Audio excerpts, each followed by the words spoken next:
So next, let's restock an item. As I said earlier, the tool is barcode compatible, so you can just scan the item now, and it will update. As you can see, the item is mojo, and the information is given here. We can choose to input the quantity and add it to the queue with this arrow.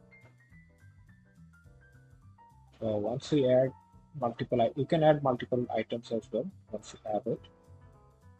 And then we just need to press submit. This will record the incoming items into the sheet. And as you can see, the error or the alert is gone as well. So if we go to the inventory status, you can see the item quantity is 100 right now, and the reorder needed option is set to no. So let's book some items out. So we can do the same thing again, where we can scan it or we can type it manually. And here we can see the in-stock quantity is 100. So if we say want to scan out 101 items, it will not let us because not enough is in stock. So we can, for example, scan out 60 items, and we can set a name here if we want. So the name has to be there. So once it's done, you can press submit, and the outgoing items will be recorded, and the stock quantity will update.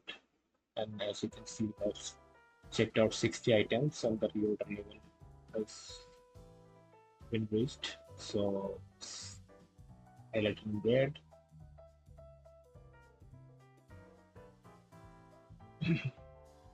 Also, the inventory current quantity has fallen to 40. And for the movement, the purchase or the incoming item has been recorded in the incoming item list.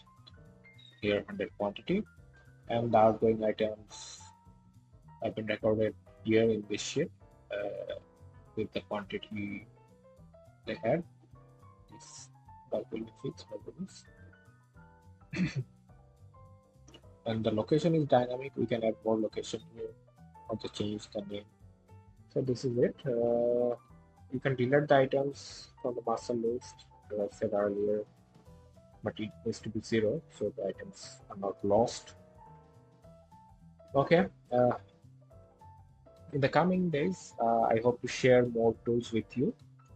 And if you find this interesting, stay tuned. You can follow me on YouTube or LinkedIn, and we can have a chat.